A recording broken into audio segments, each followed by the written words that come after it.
Bonsoir à tous, merci de nous être fidèles. Tout de suite le sommaire de votre journal. Alors que l'état d'urgence sanitaire se prolonge sur le territoire national jusqu'au 10 novembre, plusieurs secteurs pâtissent toujours des répercussions de la crise. Celui de l'événementiel en fait partie. Devant cette agonie et l'absence de visibilité, les pertes s'enchaînent pour les professionnels du secteur qui n'ont d'autre choix que d'attendre des jours meilleurs. L'activité agricole se poursuit pour sa part dans les 4 coins du royaume avec la même cadence, la cadence habituelle. Et pour éviter des foyers de contamination dans les exploitations agricoles, des actions de sensibilisation à l'importance des gestes barrières sont organisées. Nous le verrons à Choukaïtbaha dans la région de Souss-Massa.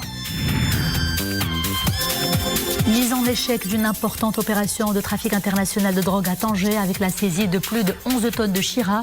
Un coup de maître des éléments du service préfectoral de la police judiciaire de Tanger en coordination avec leurs homologues au port Tanger-Med. Bonsoir, Sa Majesté le roi Mohamed VI va adresser demain vendredi 21 Safar 1442 de l'Hégire correspondant au 9 octobre 2020 un discours au Parlement. Ce sera à l'occasion de l'ouverture de la première session de la 5e année législative de la 10e législature. C'est ce qu'annonce un communiqué du ministère de la Maison Royale, du Protocole et de la Chancellerie. Prenons en considération les mesures préventives décidées sur haute orientation royale pour faire face à la propagation de la pandémie du Covid-19. Sa Majesté le roi Mohamed VI va adresser le discours d'ouverture à partir du Palais Royal de Rabat. Le discours royal sera diffusé en direct à l'intérieur de l'enceinte du Parlement et il sera retransmis sur les ondes de la radio et à la télévision à partir de 16h. Dans ce contexte, le souverain a donné ses hautes orientations afin de garantir la sécurité des parlementaires, notamment à travers le respect de l'ensemble des mesures préventives adoptées. Un conseil de gouvernement s'est tenu aujourd'hui à Rabat sous la présidence du chef du gouvernement. Le conseil réuni aujourd'hui a décidé le prolongement de l'état d'urgence sanitaire jusqu'au 10 novembre prochain.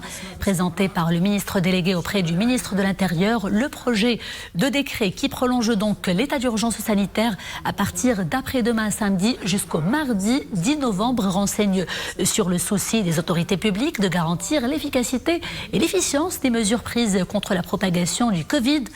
Pendant le conseil de gouvernement réuni ce jeudi, Saadi Latmani a souligné que l'exécutif a constamment veillé à ce que la relation avec les 2 chambres du Parlement soit basée sur la coopération et la complémentarité.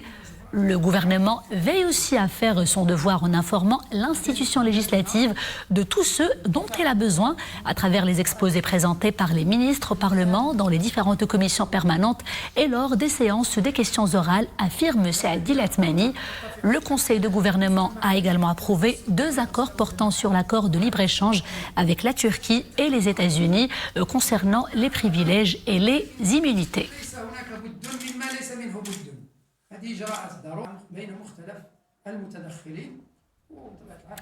La rentrée parlementaire se fera donc, nous le disions tout à l'heure, cette année dans une ambiance inédite liée au Covid-19. Les composantes de l'institution parlementaire, majorité et opposition, auront donc à faire face à d'immenses défis dans ce contexte de crise sanitaire avec toutes ses répercussions. Parmi ces grands enjeux, la question du temps législatif ainsi que la préparation des élections législatives communales et régionales. Les parlementaires sont donc appelés cette année à redoubler d'efforts afin de répondre aux attentes des citoyens et d'agir en prévision des prochaines échéances électorales, mais aussi en termes de contrôle de l'action gouvernementale.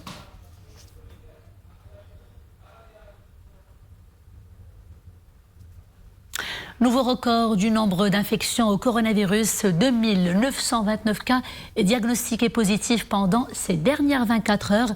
Les guérisons s'établissent à 2133, soit un taux de guérison de 84,1%. Nous déplorons malheureusement 47 décès, ce qui correspond à un taux de létalité d'1,74%. Les cas actifs toujours en hausse, 2192 cas pris en charge dans les hôpitaux du Royaume et à domicile également. 440 cas sévères ou critiques occupent toujours les unités de réanimation et de soins intensifs. 440 patients donc, dont 37 placés sous intubation. Comme beaucoup de secteurs, vous le savez, celui de l'événementiel pâtit sévèrement de la crise du Covid. Cela fait 8 mois que les grandes manifestations nationales et internationales sont au point mort. 0 congrès, 0 festival, mais aussi 0 visibilité quant à l'avenir. Les professionnels prennent leur mal en patience en attendant le retour du rush des grands jours. C'est un reportage de Mariam El-Mohafed et Adnan El-Herres sur un récit de Mariam El-Messi. Regardons. Une porte désespérément verrouillée. Il y a quelques mois encore, congrès, séminaires et conférences de haute facture animaient ce haut lieu de l'événementiel. Suite à des annulations en cascade, le palais des congrès de Skhairat n'a pas eu d'autre choix que de mettre à l'arrêt son activité. Nous disposons de salles d'une capacité initiale de 700 places. Seulement une vingtaine de places peuvent être exploitées actuellement. Si le taux de remplissage est revu à la hausse, soit à 50%, nous pourrions alors limiter nos entrées à 350 personnes plutôt que 20, comme c'est le cas aujourd'hui. Les établissements hôteliers subissent à leur tour les répercussions néfastes de la pandémie. Vidées de leurs occupants, ces structures d'hébergement s'impatientent de replanifier de nouvelles arrivées de voyageurs d'affaires. En temps normal, le Palais des Congrès est notre premier pourvoyeur de clients. Nous avions l'habitude d'enregistrer plusieurs arrivées de congressistes pour leur séjour lors des événements. La pandémie a paralysé notre activité. Nous espérons vivement un retour à la normale.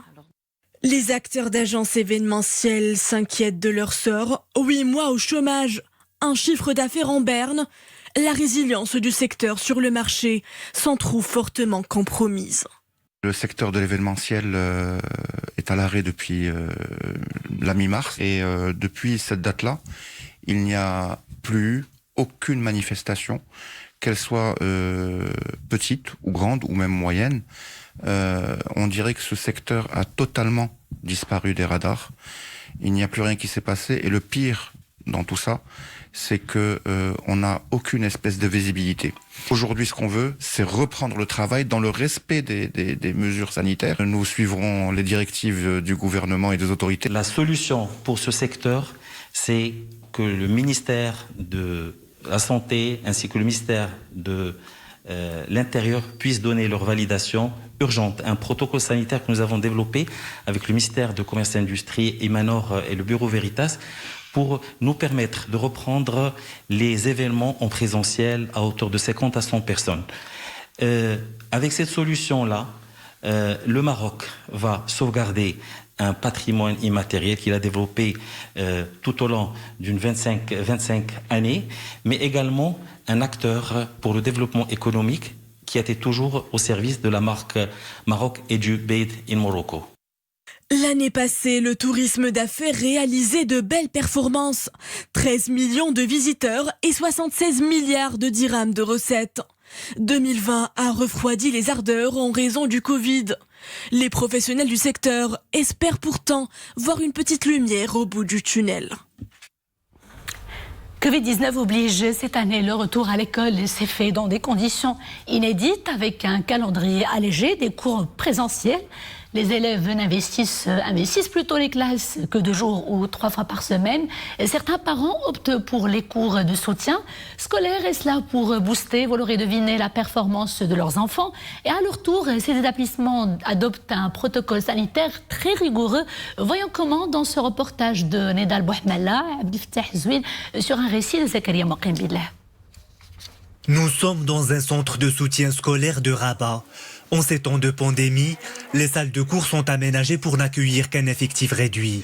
La clientèle est essentiellement constituée d'élèves d'établissements de mission étrangère. C'est le cas de Daniel. Il poursuit sa scolarité au collège espagnol. Pour lui, les cours de soutien sont un atout pour consolider son apprentissage et améliorer son rendement à l'école. Cela fait plus de 3 ans que j'assiste à ces cours. Ils sont très bénéfiques.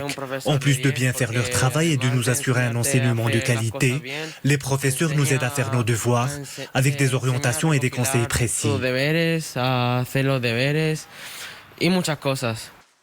Assurer des cours accessibles et combler les lacunes des élèves, un défi quotidien pour ces enseignants. Ceux-ci tentent de s'adapter au niveau scolaire de chacun.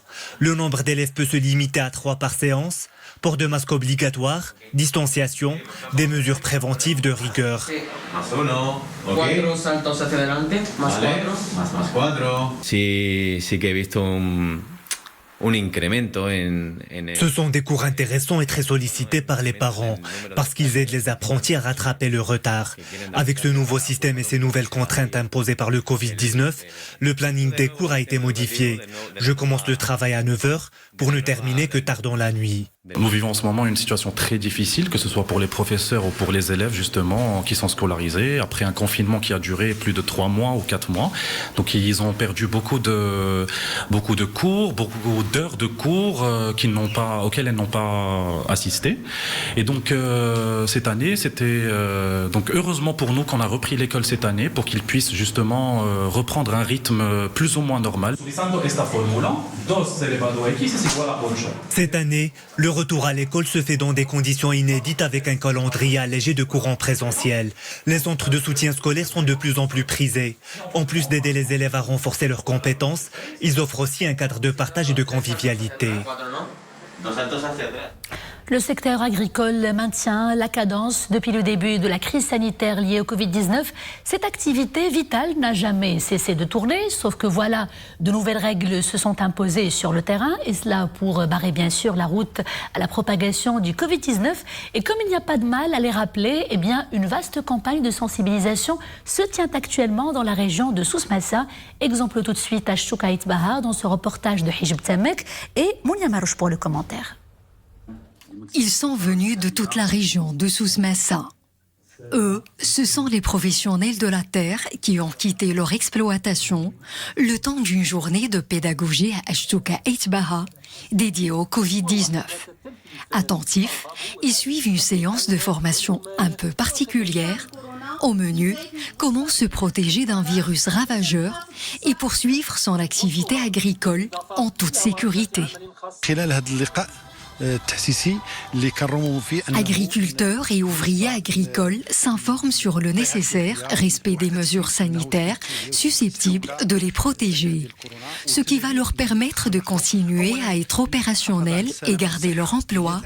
C'est également nécessaire pour garantir l'approvisionnement des marchés. Pour faire passer leur message, tous les moyens sont bons pour ces organisateurs. Brochures, affiches et même un documentaire audiovisuel est diffusé pour l'occasion. Cette journée de communication a pour objectif d'éviter l'apparition de foyers de contamination dans les fermes et les stations de conditionnement ou au niveau du transport du personnel.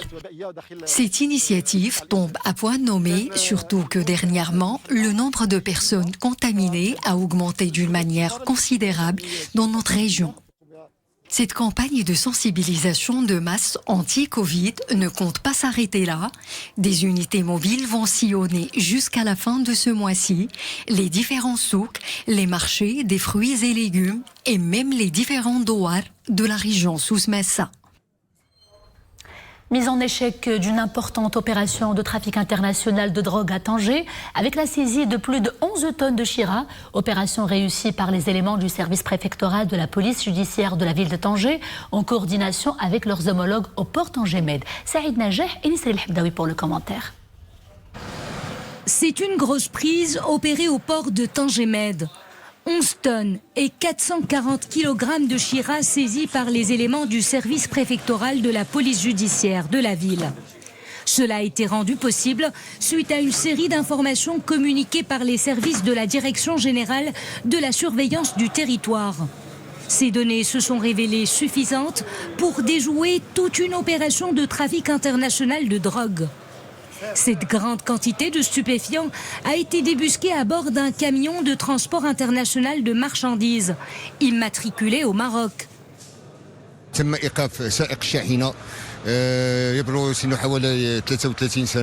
Le conducteur du camion a été arrêté, il est âgé de 33 ans. La quantité de drogue saisie a été retrouvée à l'intérieur d'une cargaison de produits agricoles.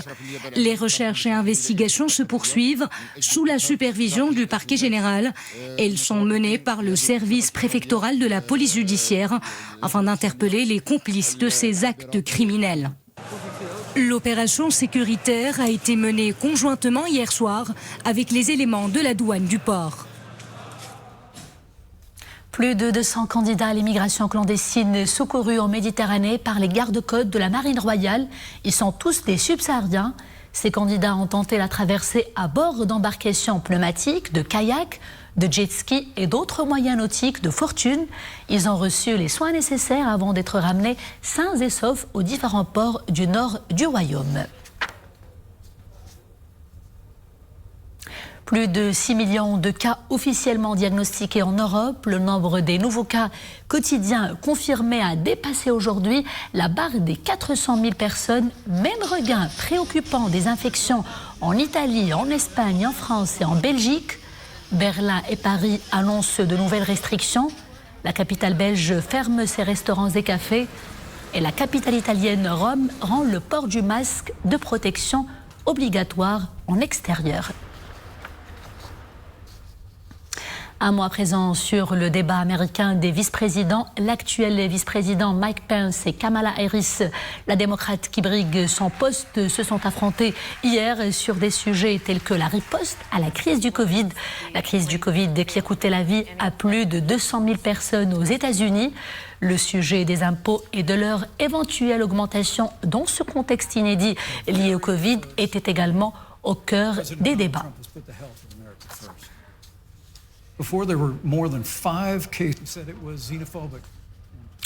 Les arbres fleurissent sur la colline, ils portent de grosses fleurs solitaires, des japonicas. Ce sont là les premiers vers libres de l'un des poèmes majeurs de la poétesse Louise Gluck, la poétesse américaine qui vient de remporter le prix Nobel de la littérature.